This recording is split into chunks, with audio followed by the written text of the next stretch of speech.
मो अभिनंदन जनाऊँ नुआ सभापति आज निर्वाचित होती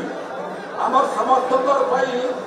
संगठन में कम करुवा कार्यकर्ता मान आज सबुठ महत्वपूर्ण दिन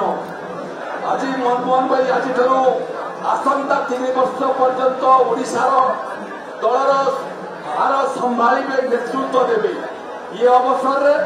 मो नुआ सभापति को बहुत बहुत शुभकामना जनाऊँ। महाप्रभु जगन्नाथ आपण को पर्याप्त शक्ति सामर्थ्य दिंतु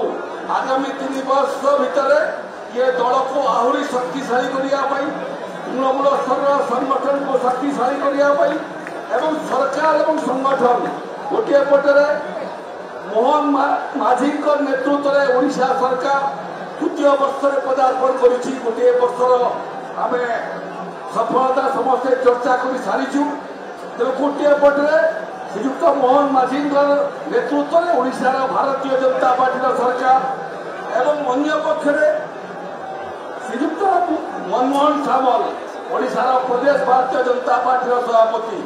दुहींकर नेतृत्व में आगामी 3 वर्ष ओडिशा गौरवमय वर्ष हो आगामी 3 वर्ष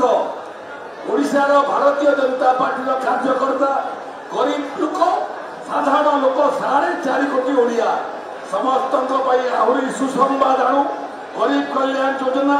धाड़ीर शेष में ठिया व्यक्ति पाखे पहुंचू ओडिशा यशस्वी हो एवं 2036 मसीह जो स्वप्न आम देखुचु नुआ ओडिशा गठन करने विकसित ओडिशा गठन करने समृद्ध ओडिशा गठन करने आत्मनिर्भर ओडिशा गठन करने मनमोहन सामल आज आम मुख्यमंत्री है मत लगुच मोहन माझी सरकार आहरी गतिशील हम आहरी तीव्र बेगर आगू जीव गरीब कल्याण योजना लोकों पाखक पहुंचाई एवं 2036 ढेर पूर्व आम आशा करूँ एक विकसित ओडिशा समृद्ध ओडिशा आत्मनिर्भर ओडिशा समस्त सहयोग दरकार आपको समस्त को पुणी थे शुभकामना जन मोर वक्तव्य शेष करुच्ची। भारत माता की